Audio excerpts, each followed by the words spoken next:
What's up, everyone? Thank you for listening to another episode of the Sawyer Brothers Show. Please be sure to follow and subscribe to the show on Apple Podcasts and Spotify, and then follow our podcast accounts and SDI accounts on all socials. We post daily on Instagram, TikTok, Facebook, and YouTube. We appreciate the support and listens greatly.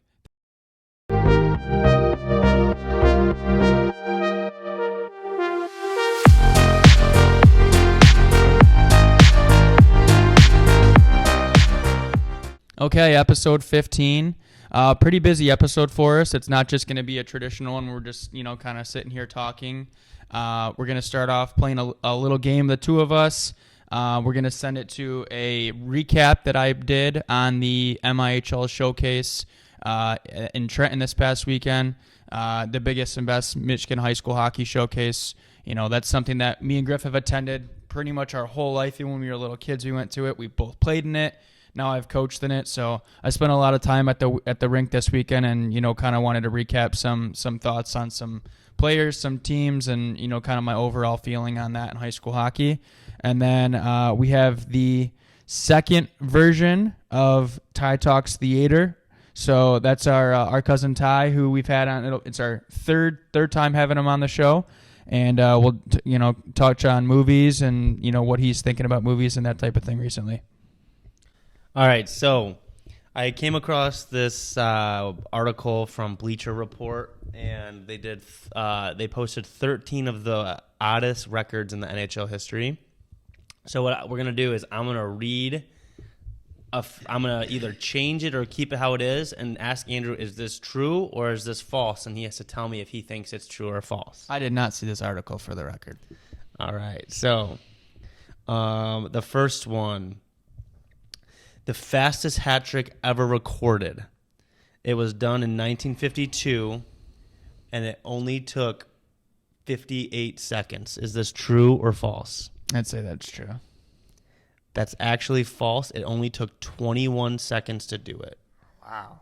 No idea how it could have happened. Does it say who it was? It was Billy Maseneko of the New York Rangers in 1952. No idea how it happened, but 21 seconds to score a hat trick. Yeah, that's crazy. I immediately said true just because 1952, but 58 seconds. I mean, even if it's 58, that's crazy fast. Yeah. Wow, 21 seconds. All right, the next one is most amount of time spent in equipment after winning the Stanley Cup. Oh, they talk about that guy in Chiclets. It was like the full day after, or that full night, so probably... It was less than 24 hours, but into the next day. It says Sean Poden spent full 25 hours, so you already knew that one. Wow. That's crazy. Yeah, because they say that he went to the bar in his full gear and everything. Mm-hmm. All right. The most goalies used in one playoff series. So I'm going to preface it with this. It was by the Winnipeg Jets, and there was only 3 games. How many? It says there was 5 goalies used in 3 games. Just by Winnipeg? Yep. The most of all time in a series? Mm-hmm. I would say 5 is probably false, but even with that, I mean, that's a ton. I don't know. 5 goalies in 3 games? Mm-hmm. I'd say that's true. It's actually 4, but still, that's crazy. That is wild. Does it say injuries or performance? Just performance. Wow. Can a team even carry that many goalies in a year? For playoffs? I don't know. That was in 1985, so maybe rules were a little different then. Yeah. All right. Most penalty minutes by a goalie in a single season. It was by Ron Hextall in the 1988-89 season. The question I'm asking you is, did he have over 100? He had over 100 penalty minutes. True or false? Well, my original thought was like he probably had like 60. So I'm gonna say it was under 100. It was actually 113 penalty minutes. The 2 previous seasons, he logged 104 penalty minutes each season. So 3 years in a row, he had over 100 penalty minutes. Wow, like I don't even think goalies get 60 seemed like already like crazy high. Mm-hmm. Wow, that's nuts. All right, the next one is most games played in between goals by the same player. So like he scored and then how many games in between the next goal. Make sense? Okay. So we'll do an over under because it was done by Ken Danico. He scored and then over under 225 games without scoring a goal. Does it say years? It was nope, doesn't say the years. So 225 is the over under. Mm-hmm. So that's just under. Well, no, that's 3 seasons, right? Just under 3 seasons. Talk about a drought. I would say it's probably just over that. It was he went 255 games without scoring. You got that correct. Wow. That is a cold streak. That is a tough. He got with it though. Yeah. He kept going. With it. That next one probably felt so good. Oh, yeah. He probably scored like the stupidest goal too to get back off on someone's track. guy's foot. All right, this last one. Most shorthanded goals on a single penalty. I'm going to make it. It was done in April 10th, 2010 by the Boston Bruins. Was it 2 or was it 3? This is against the Leafs? No. Was it 2 or 3? On a shorthanded? Yep, on the same shorthanded goal.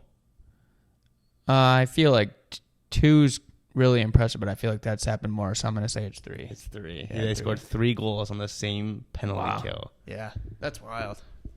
I just thought that was a cool little article and some crazy records. Like the title is definitely the oddest records in NHL history. It's lived up to the hype there. Well, 2010 would have been some of the same Bruins. So Chara was on the team because a lot of the same guys from 2011 Stanley Cup. So Chara, Bergeron, Gretzky.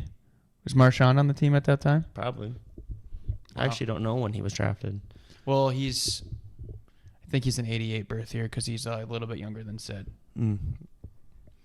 Yeah, so that was just kind of the way we wanted to start it. Just some crazy facts that I bet some of you guys got wrong as well because I would have got them wrong. So yeah, this past weekend was the MIHL Showcase. Andrew is like the biggest high school hockey fan in Michigan I've ever known. He loves following it. He loves staying up to date. It's really awesome. So he went and enjoyed the entire weekend and everything. So yeah, he just sat down and gave some of his recap. I worked all week and I didn't get to go watch any games. But so yeah, I hope you guys enjoyed this part of him talking about the weekend. Okay, time to talk some high school hockey. I spent most of my weekend at the MIHL Showcase in Trenton. If you're someone who loves high school hockey, you probably agree that is the single best event of the entire season other than the state playoffs. So, for me, I was there most of the night Thursday. There was just a few games Thursday. And then I actually coached Thursday night as well with Gabriel Richard. Friday, we didn't have a game, but I was there from like 11 something in the morning till like almost 10 at night. And then Saturday was very similar. Like 9 a.m. we had a game with GR, and then I think I left around like 5 o'clock. So I watched quite a few games. I think in total there was 42 teams there this weekend. Every team played twice.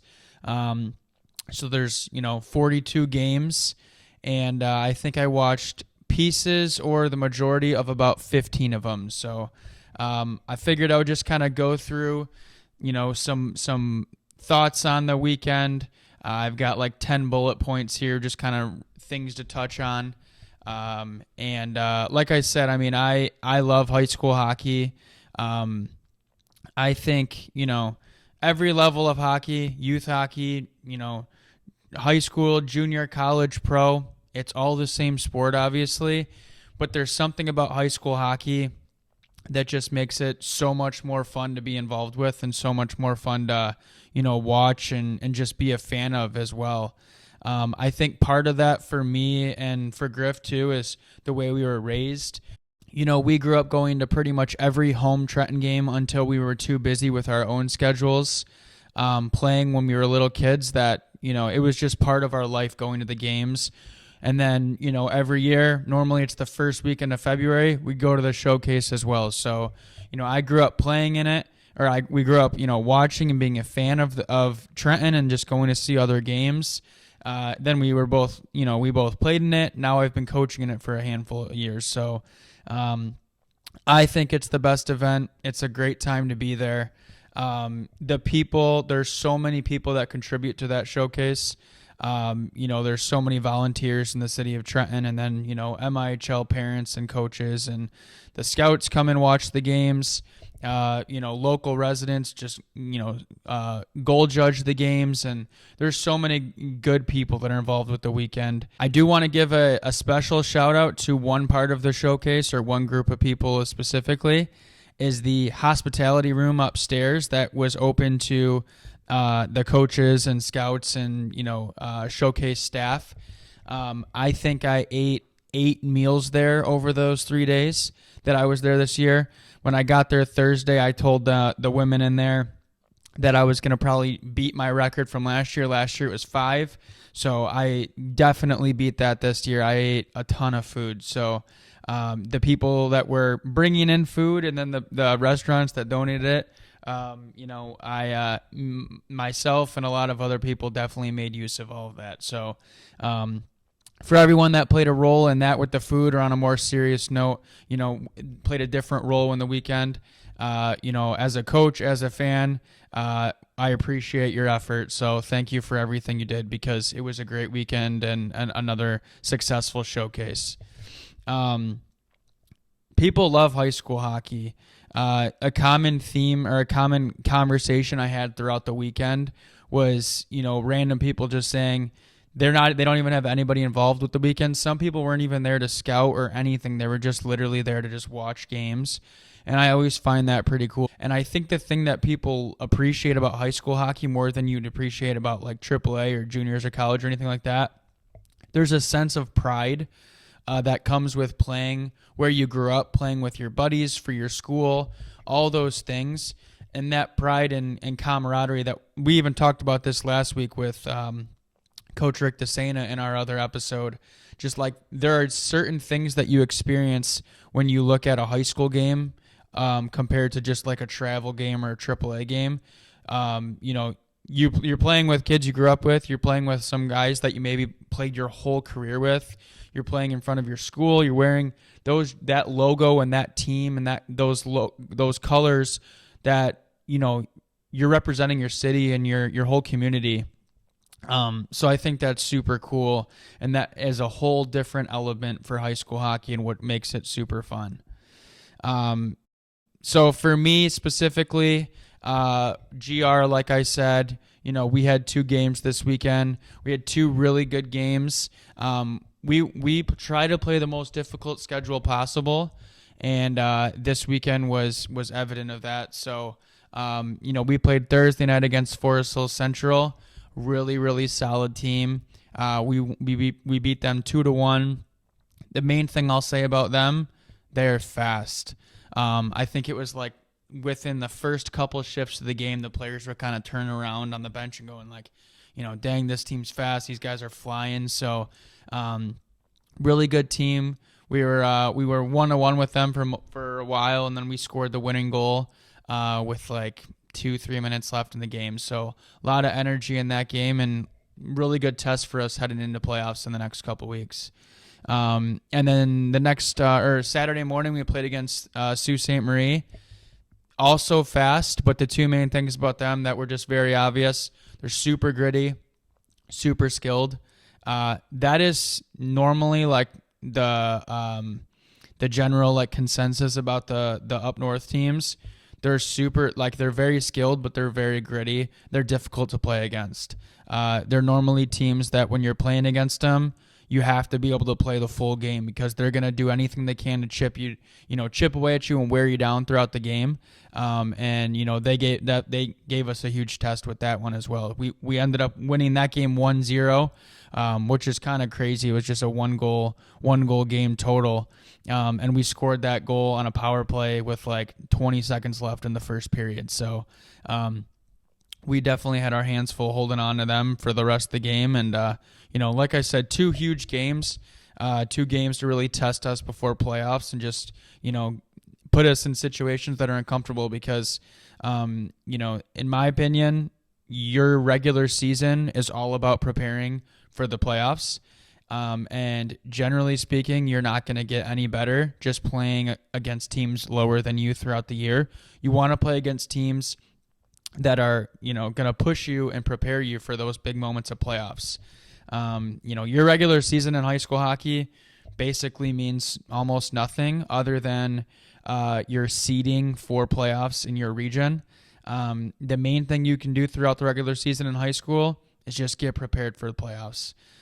Technically, you can go 6-25 as long as those 6 games you win in high school hockey are those playoff games, which is, again, kind of crazy. Like NHL, juniors, college, you have to make it to a certain seeding or in a certain spot in the standings to get, to make the playoffs or whatever it may be. In college, it's the NCAA tournament where, in high school hockey, you can go 0-25 and then turn it on in playoffs and win 6 straight games and you win the whole thing. So I doubt that's ever happened, but my point is, we want to play the toughest games possible. We want to play the teams that are going to push us and get us prepared for those big moments down the stretch in late February and then into March. So a part on here, I just have like some notable teams or things that I, that stood out to me from the weekend as far as just teams. I've got 4 notes here. There was a play or the end of the game between Heartland and Bay Reps on Friday afternoon. Heartland and Bay Reps were going back and forth. It was really tight game, really good skilled game. Heartland was up, I believe it was like 4-2 at the time. And Bay Reps had an offensive zone face-off, called the timeout, got their guys on the ice, which Bay Reps has a couple players on their team that are super good, that a lot of guys are talking about. I think it's 13 and 17. But those 2 players, they stood out for me in the period and a half that I watched that game. But anyways, late in the game, Heartland's got the lead, and at this point, Bay Reps is definitely like outplaying them, and Heartland just totally shut down, in a positive way. They settled down. They had a complete box +1 in the defensive zone.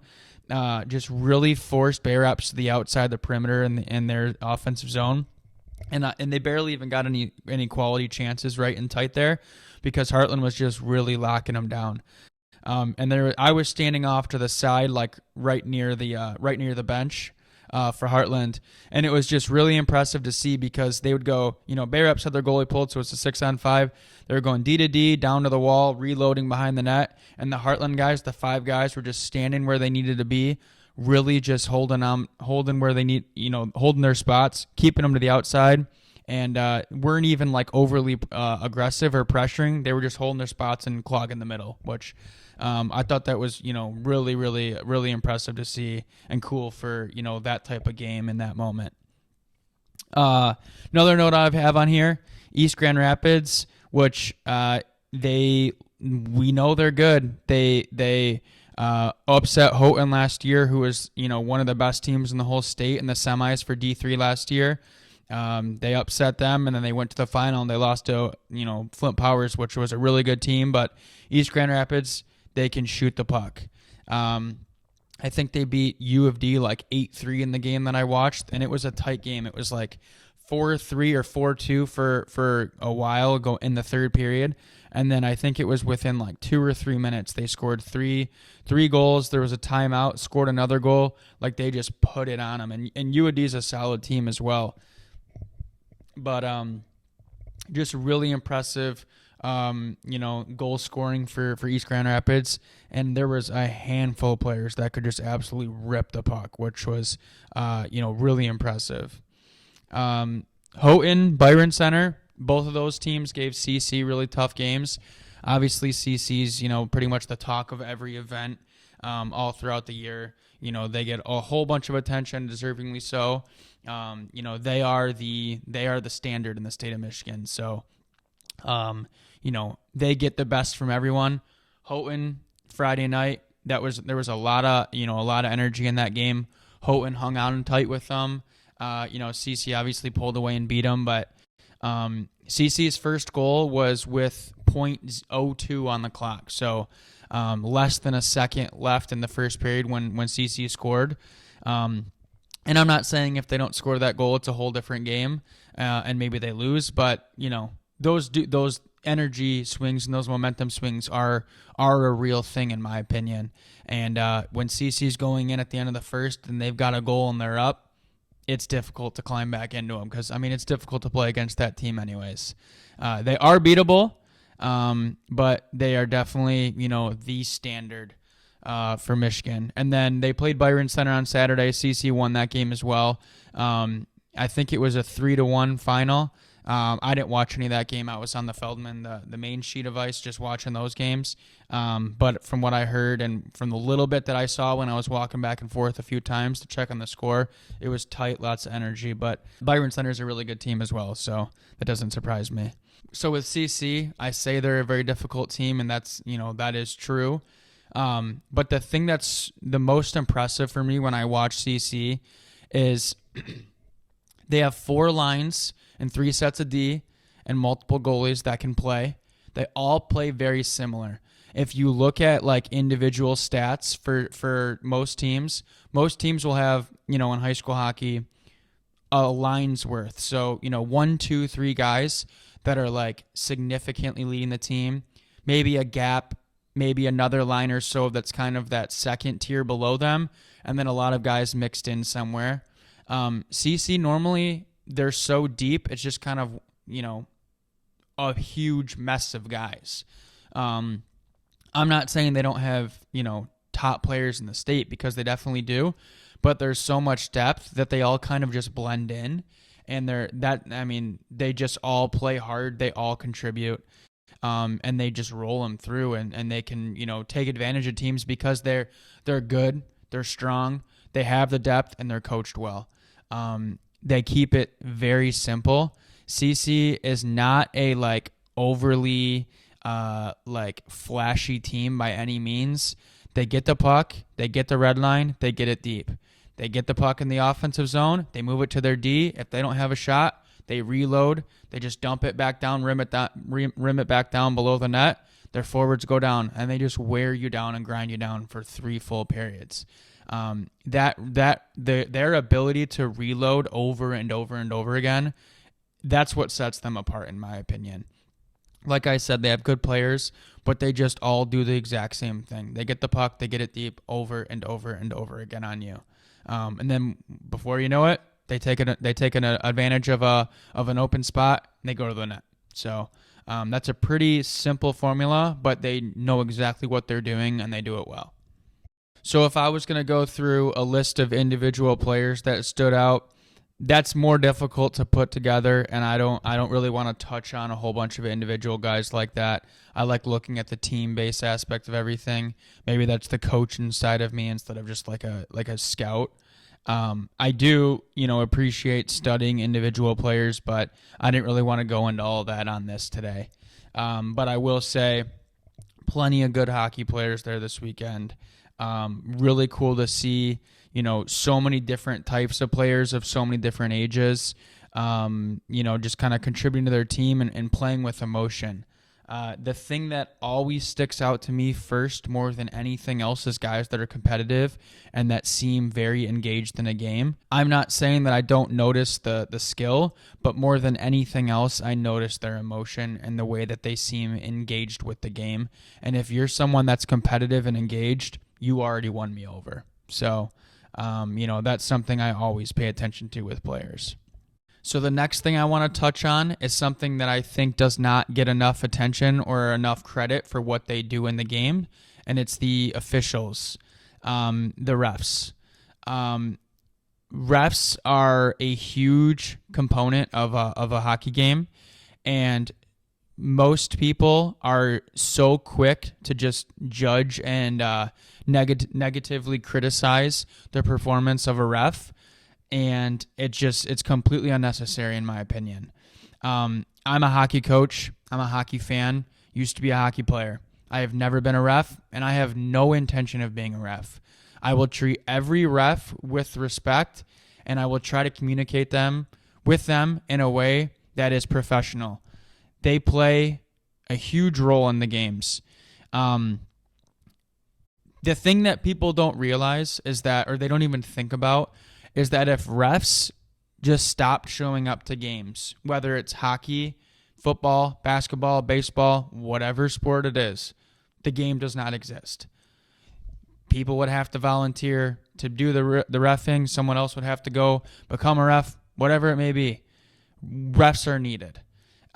So it's very easy to sit in the crowd or to sit on the bench or to be on the ice and just start screaming at a ref. And there are certain things that just completely rattle me more than anything else in sports, and that's probably at the top of my list. It's second at the top of my list.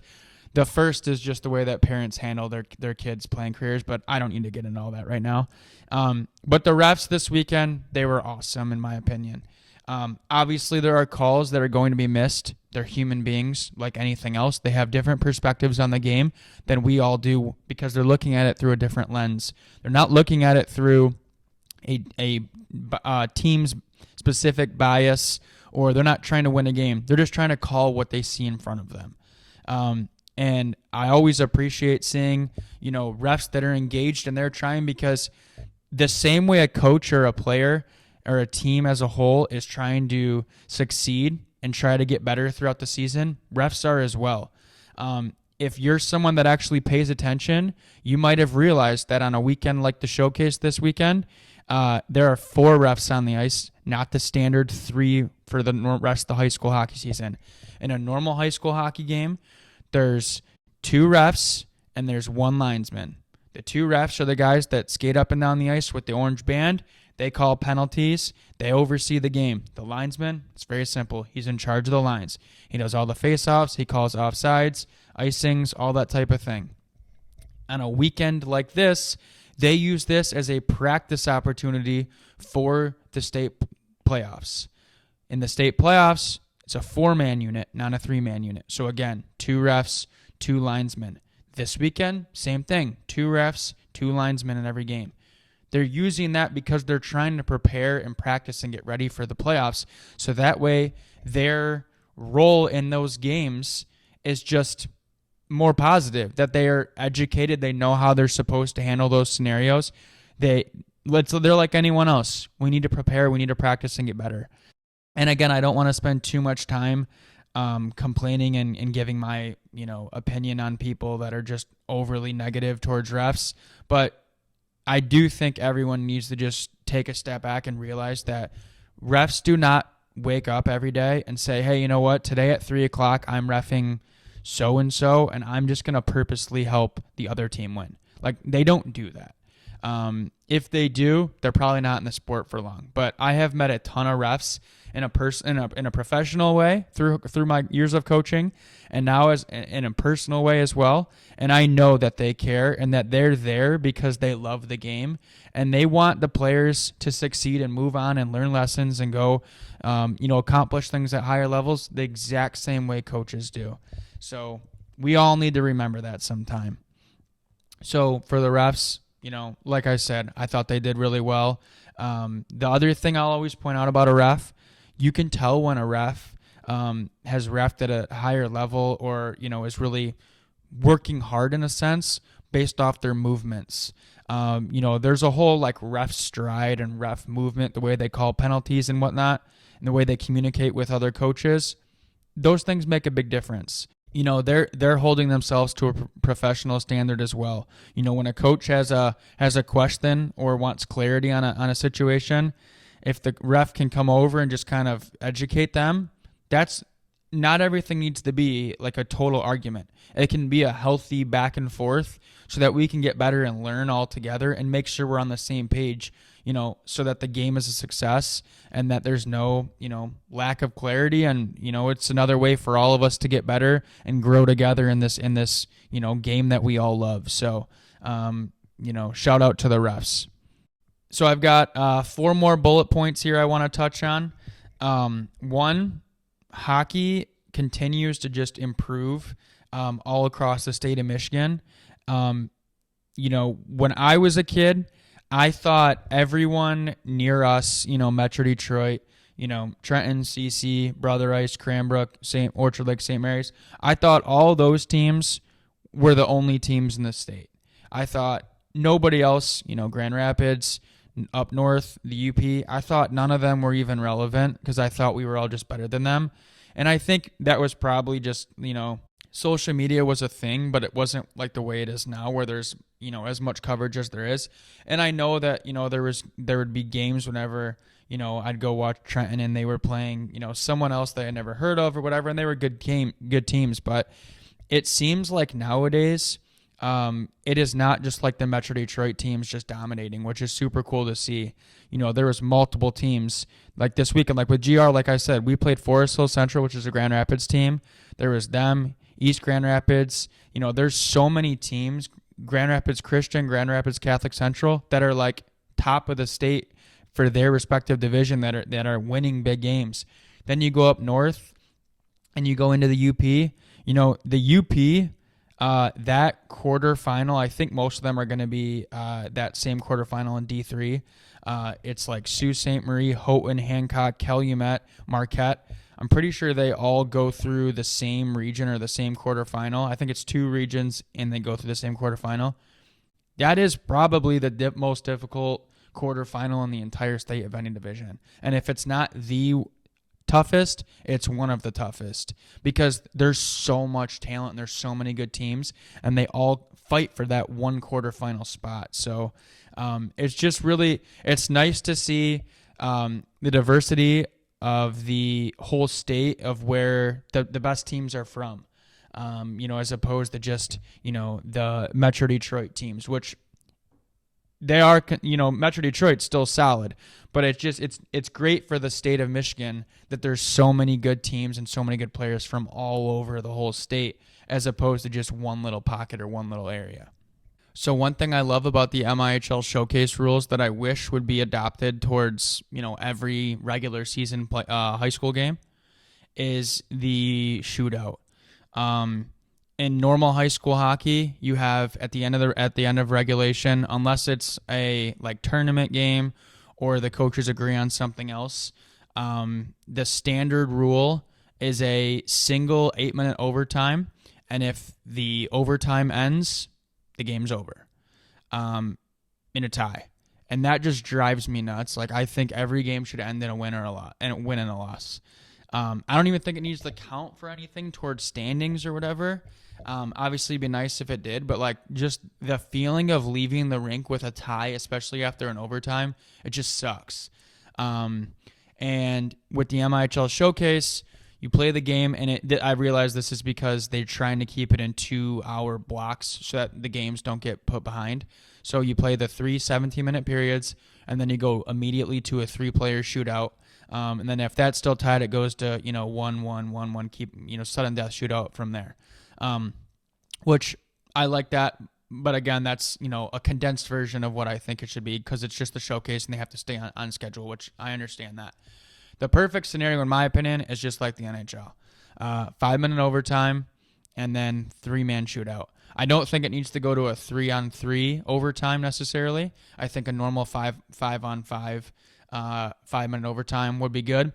But I just want the game to end in a win and a loss for every team versus just a tie.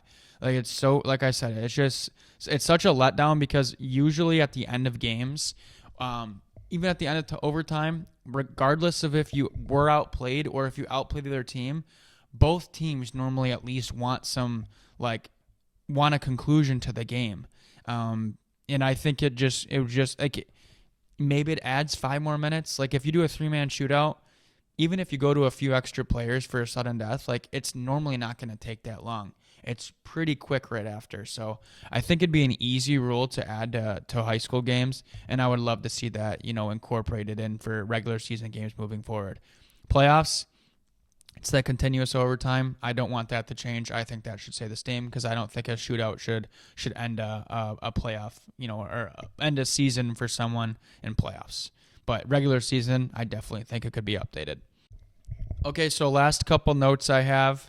One of them is all about the scouts from the weekend and just kind of like a, reminder to players just like what scouts are paying attention to because, I remember being a player and hearing, oh, the scouts, they don't just watch you on the ice. They don't just care about, how good you are. They want to know that you're a good student, good teammate, good leader, you're coachable, you're respectful, all those things away from the rink or, off the ice.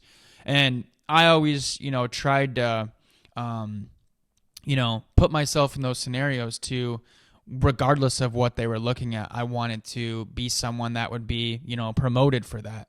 If my coach was going to be asked, how are his grades? How does he treat his teammates? Does he listen? Does he work hard in practice? I always focused on those things because I wanted to be the complete player and the complete human being that if a scout asked my coaches about that or my teammates or someone that knew me, I wanted them to be able to give that positive feedback. But now as a coach, I am telling you, it is completely true that they are not just watching what you're doing when you're on the ice.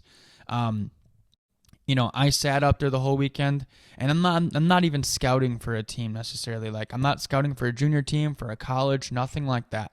I talked to a lot of people, and I gave my opinions on players, and that's how it is that weekend. There's a lot of official scouts, and then there's a lot of guys that are just up there that are just kind of like hockey guys, hockey nerds, and they just give their opinions to other scouts and whatever they have those relationships.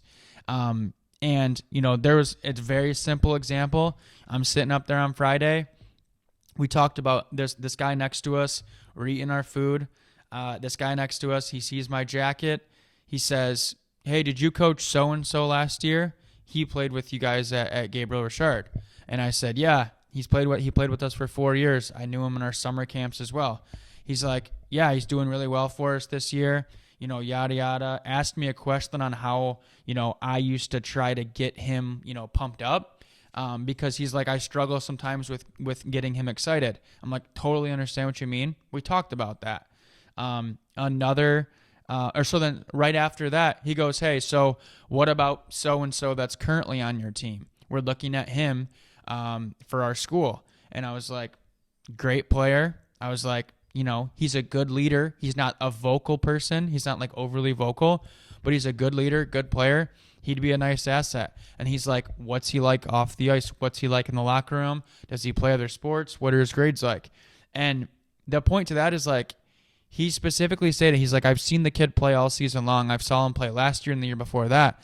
But now we're getting to the point where I care more about, or I'm interested in how he is off the ice because we're actually interested in offering him a spot for next year or pursuing those conversations. So there's just little things like that are just reminders that, if a team's winning, if a team's losing, it's not just about the kid that was going up and down, scoring the goal or dangling or whatever. The scouts, that they know what they're there to watch, and it's not just that. They're trying to build their programs, whether it's a AAA team, a junior team, a college team, whatever it is. They want a complete player and a complete human being, and they all talk and pay attention. The most common thing I heard the whole weekend, sitting up top in those suites, just back and forth, was, what's he like? What's he like? What's he like? And they're not talking about him as a hockey player. They're not talking about every player. Just, is he good on draws? Does he score goals? Is he good defensively? Does he penalty kill? Is he good on the power play? All those things all matter. Every scout needs to know first and foremost how he is as a player. But they also care probably more once it gets to a certain point, how you behave. How are you as a teammate? Are you coachable? Are you respectful? Yada, yada, over and over and over again. So I'm saying that because as a player, I heard that's what they were always talking about. But now as a coach who has those relationships with other coaches and other scouts and has heard and talked to a lot of people that are way smarter than me, they pay attention to all that stuff. So, for whatever that is for you, as a player, just remember that they are watching every part of it and they are interested in every part of it. It's not just how you're playing on the ice. All right, so last part here. I might sound a little biased with this comment if you know my background. Like I've referenced multiple times throughout this episode and other episodes, I am an assistant coach at Gabriel Richard, but I played growing up For Trenton youth hockey, I played for Trenton varsity when I was in high school. So along with that, ever since when I first stopped playing, I started coaching youth hockey in Trenton. And of the last 10 years, or 12 years if you include the 2 year my 3 years playing, I played 2012, 2013, 2014. Griff, my brother, played 2014, 15, 16. So in those 8-9 seasons, whatever it is since then, we have coached the large majority. I don't know the actual number, but basically if there's 20 kids on every team since then, we either coach directly, or whether it was through SDI in the summer, probably 16 of every 20 players on every team. So the vast majority. I have watched a lot of games. I've watched a lot of Trenton games over my life. Considering all of that, I believe that the current Trenton team, the current 23-24 Trenton team, just on paper, is the best team of the last 5 years if we're looking just on paper. I'm not saying the seasons they've had. I'm not saying what they're going to do moving forward necessarily. I'm saying just on paper, the roster they have, this roster is the best team since 2019, so for the last 5 years.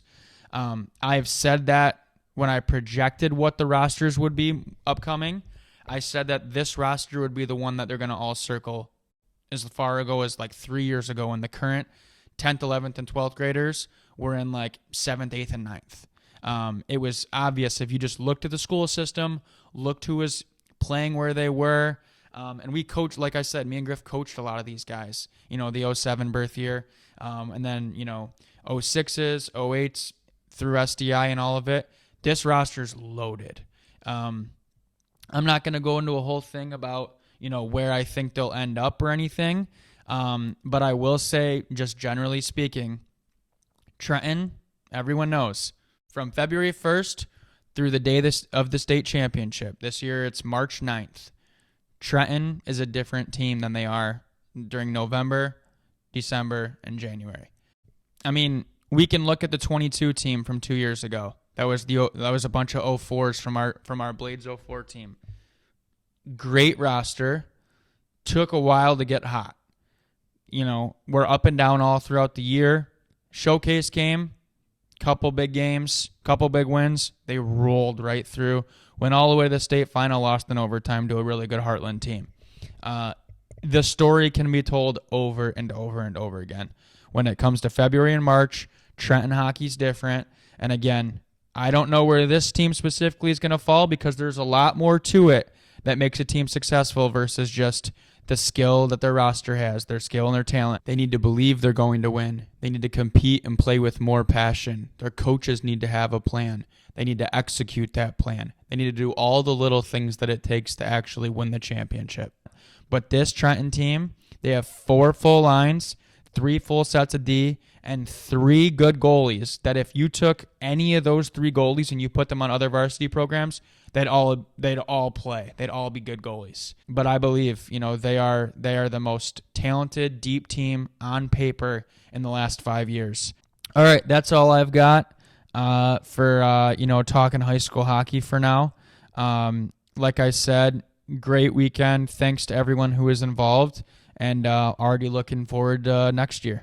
So enough with the hockey talk. We'll move on to some movie talk.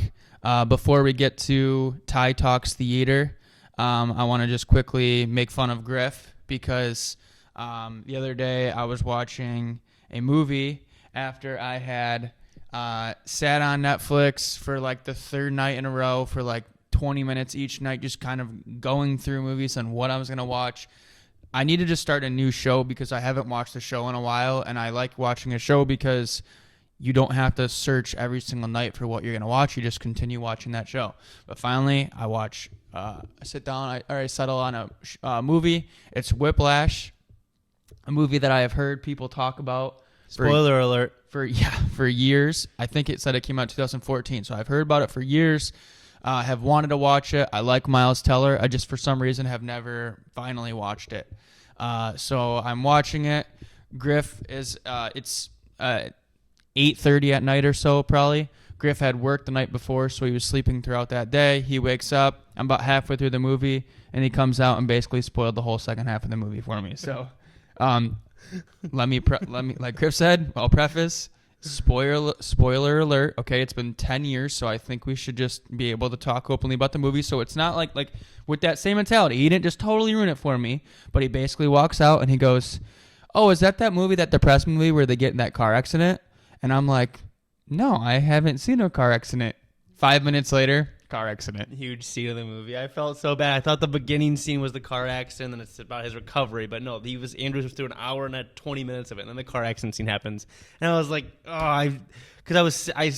he said no, I haven't seen a car accident. I'm like, I think like the name is called Whiplash. So then I'm standing here, and I Google it. I'm like, is there a car? And I'm like, it's gonna be. And I was like watching the movie. I'm like, oh, it's gonna be any minute. I'm like, I spoiled it. So. The only thing I will say is that it was a important piece of the movie, but it was just like a small part. Like when you said that, I assumed the whole second half of the movie, the remainder of the movie, was going to be about like him being injured or, whatever it was with the car, and it was literally just one scene, and then they moved on. So it was a piece, but it wasn't the whole thing. So just to preface, actually, this is actually this was not intended or planned, but so Andrew said that he can't find movies and anything to watch nowadays. He said he scrolls. So thankfully, our best buddy and cousin Ty, he can help us out here. So we're gonna send it over Ty Talks Theater. Okay, so this week we are having our best friend and cousin Tyla on, Ty. A couple weeks ago when we were doing an episode, we were talking about how Ty needs to start a website or something because he's very passionate about movies. So he actually, for the longest time, he's been watching movies and been really good with them and watching them and giving feedback on them. And we all he gives us so many suggestions and stuff. So we've been telling him to make a website, and he finally made one in the last few weeks. We'll have the link everywhere. It's called tytalkstheater.com. So for this edition, on our podcast, we just want to ask him some questions and get his feedback. So Ty, how you doing? Hey man, I'm good. How about you guys? Thanks for having me on, bro. We're so good, man. We're so glad that you're finally doing the website, and I'm excited to ask you some more questions about some movies. So the first one is, what's a movie that you've watched lately that you were surprised on maybe how good it was? Yeah, dude, I watched this one like a week and a half ago now. It's called The Passenger, and I told you guys about it, but it's like this kid's working in this fast food place, and he's kind of like getting bullied by this other guy that works there, and then there's a third dude that like kind of stands up for him, and then like I don't want to give it away, but like the third dude just goes like off the rails, and it's then you kind of like follow like the third dude is going around with the main character, and they're kind of like on the run for the rest of the movie, and it's sick though, dude. Like my heart was like pumping for like the last like 30 minutes at least, and Dude, that's dope. it's like it says it's not a thriller, but it's a thriller, dude. Like it's literally the definition of a thriller. It's like and the acting's really good. Yeah. But like, dude, my heart was like beating through my chest for like the last like 30 minutes. So That sounds like a thriller then. yeah, exactly. And yeah, it's on Amazon Prime, and I had just like saw a picture of the title on Amazon. I was like, all right, I'll just watch it because I didn't have anything to watch, but it was sick, dude. It's like a borderline 5 out of 5.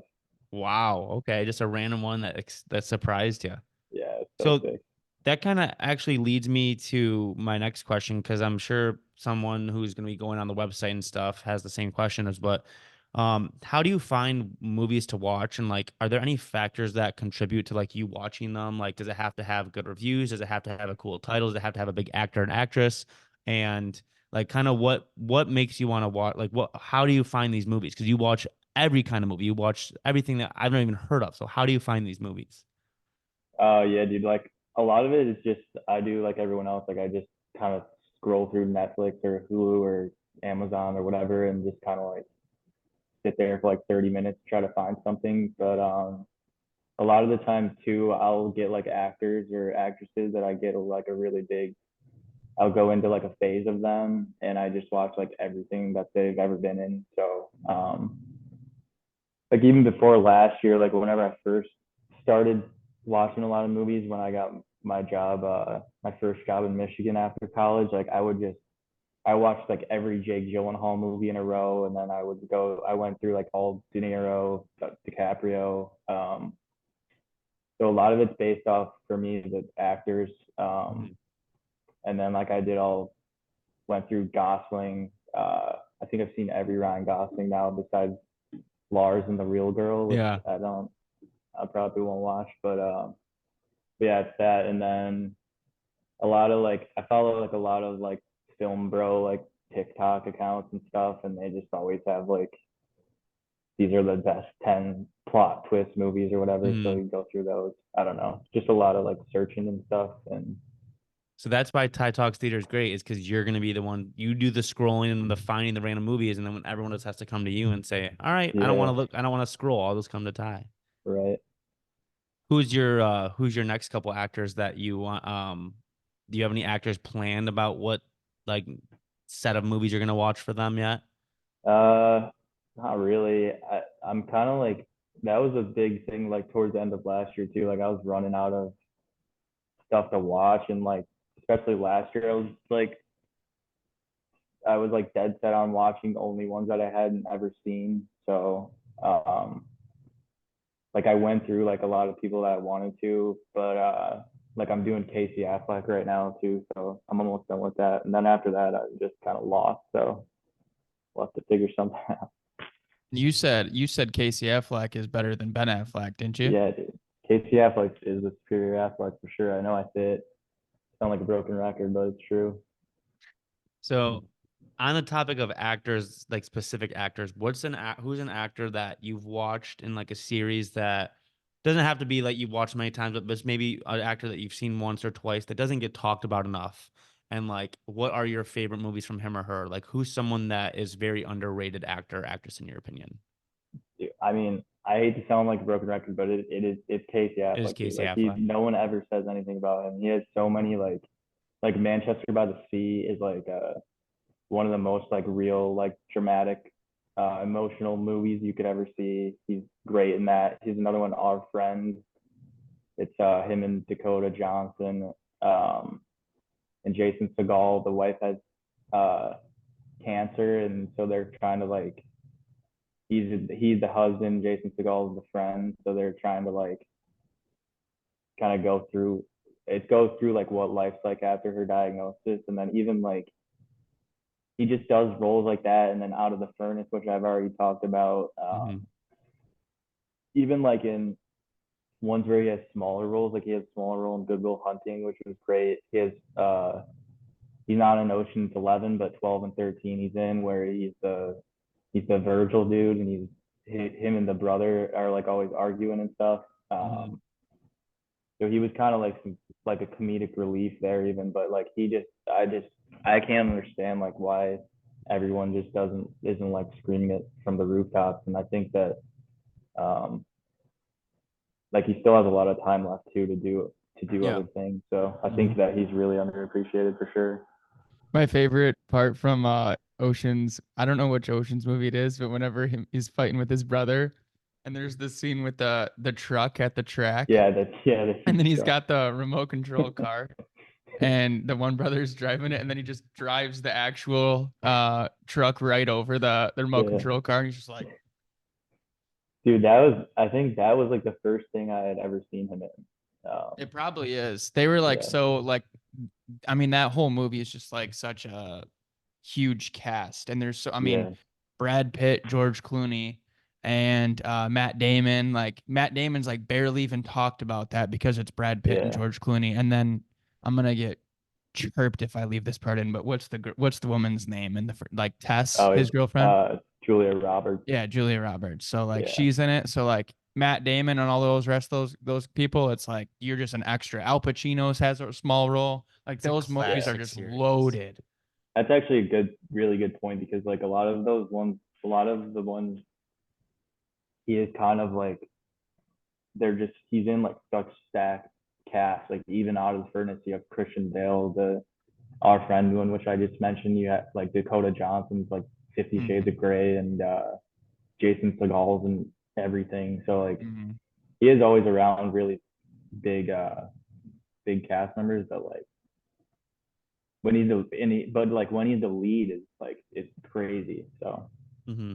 or like John Bernthal too, like he just Oh, John Bernthal is one of my I faves. don't know how like he hasn't had a movie where it's like he Is the leads it lead? yet. He Yeah. just like even like King Richard, the one about the Williams, like he was so sick in that, and like Yeah. but he just always for some reason never gets like the main role. It's Fury. Oh, he's He's great. he's Fury too. obviously not the main in that because of Brad Pitt, but and then you got Shia LaBeouf, who's controversial Legend. subject, but he's one of the best actors of all time too. So Hmm. So I got a few more for you. I know this is hard, but just to see, I need a random movie. Go. uh, a random one, Just anything that comes uh, to mind. Go. Honey Boy. Honey Boy. Yeah, All right. Good or bad? it's like 5 out of 5. It's 5 out of 5. yeah, it's written by Shia LaBeouf, and like I said, Shia LaBeouf's like kind of a controversial topic because he obviously has the assault thing going on with the Twigs chick, but and he's just a psychopath.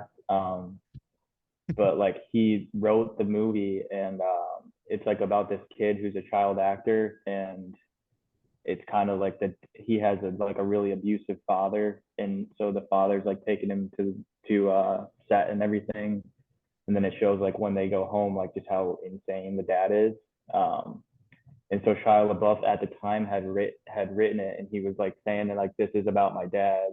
Um, but then he came back like years or not years, like a couple of years later, like after the Twigs thing that he still hasn't gone to trial for, but um, he had said uh, like in 2021 or two, like none of it's like that's not how his dad is in real life. He's like my dad was never abusive to me at all, and like my dad was like a great dad. Like he was like my dad was nuts, but he was like a great dad. He never like hit me or anything. Interesting. And so it's kind of just like but regardless, like it does, even if it's not about his life, like it's a really like emotional and like real movie about that millions of people probably do have dads like that. So like Yeah. it's like Mm-hmm. he is like insane, and that's a huge example too of like Shia LaBeouf just like he's kind of underappreciated too for acting wise because he like just has all the, like he has Fury, he did Peanut Butter Falcon and Honey Boy in the same year, and then the next year he did Pieces of a Woman. I mean, those are all like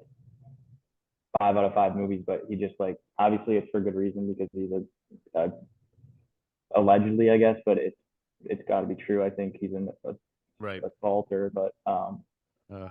yeah, but yeah, Honey Boy. Honey Boy. All right. The random movie is Honey Boy. All right. I got two more for you. Um, so you started the website, you made your first post. The cool thing when you're in this by yourself, you can do whatever you want to do, whenever you want to do. You don't have to do anything. You have no pressure. It's all on you.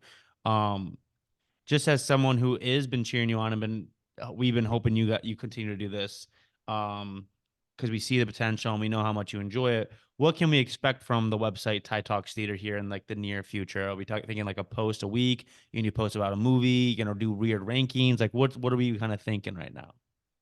Just a general idea. I know it's Yeah, definitely we'll do like the once a month thing for sure of just like everything I watched throughout that month because that's like when I first started doing that last year, like that was fun. Like that was the most fun thing for me is um just like writing down all of them that I watched that month. And I think it's like better than like because the last I didn't do it for the last like 5 or 6 months, and that was like extremely hard to try to remember all these things about like 96 movies that I watched in the second half of the year. So like I will definitely be monthly. And then I'm trying to like write them as I go, so I don't have to sit down like at the beginning of each month and come up with all this stuff. And then like I want to do like if I have like if I watch one that I have like really strong thoughts on, like positive thoughts, like I would never do one where I just like completely shit on a movie. But like Right. if I have ones that I like really like, then I want to do like one-offs of those.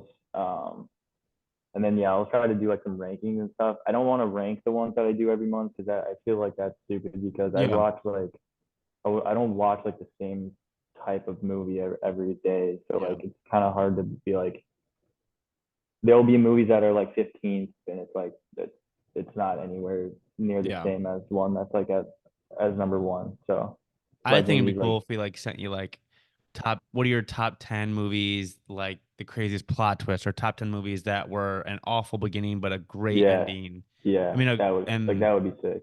so well, I think there's a lot of potential there. So Yeah, I think the And then once a month thing was a great place to start, and then like those random ones that are super powerful for you for whatever reason, yeah, like something extra on that. That's sick. I really want to do like I want to do thriller Thursdays too. So like every ooh, Thursday I like that. will be a thriller. Right before the weekend, best day of the week. Yeah. So I think I would watch it on Wednesday and then write about it Thursday because that's a That lot is to that is a commit great to on a idea. Thursday night. So All right, so last one. This has been a movie that has obviously taken over everyone's opinions on TikTok, Twitter. It's called Saltburn.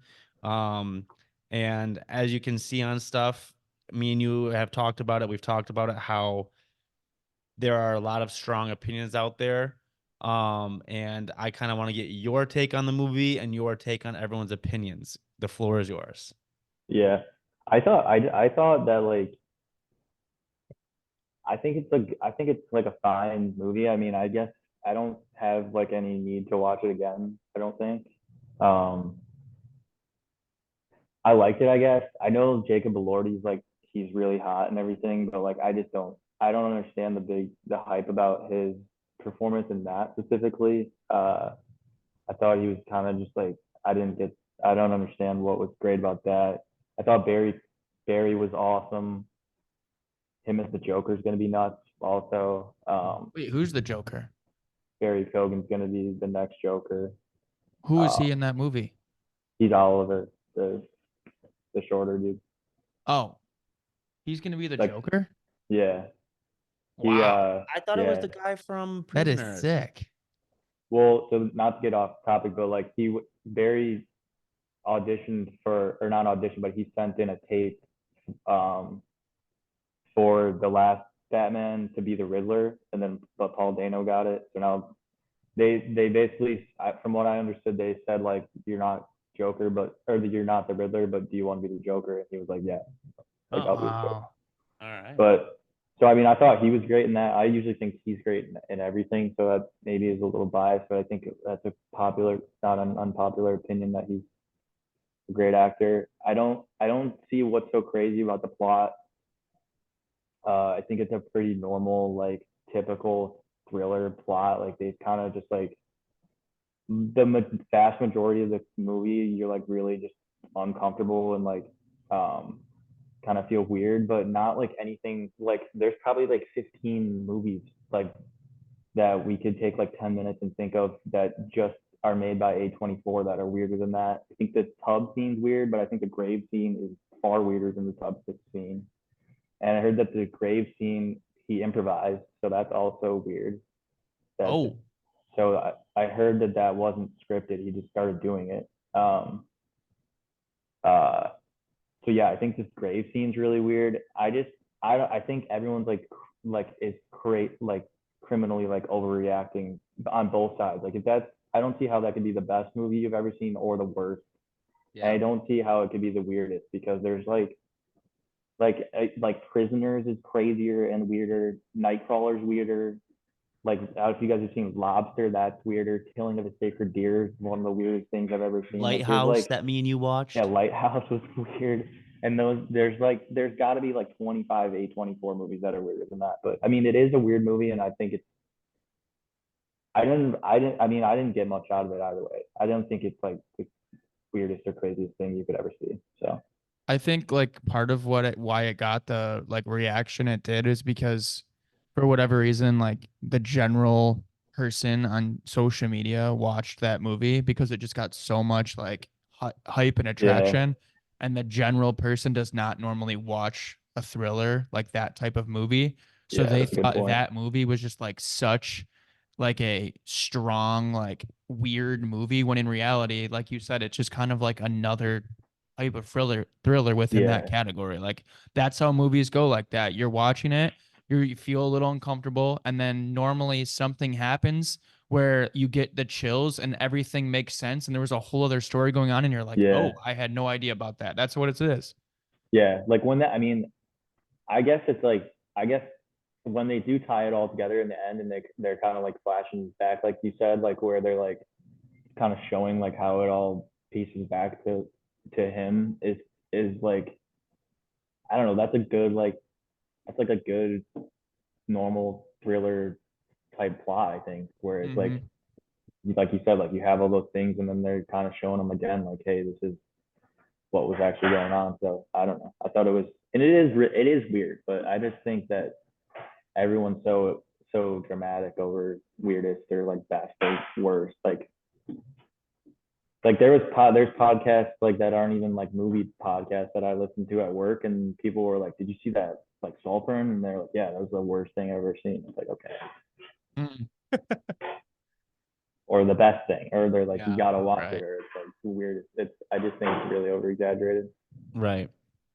Well, so Ty started the website. It's called tytalkstheater.com. The website will be posted in the bios of our podcast, everything.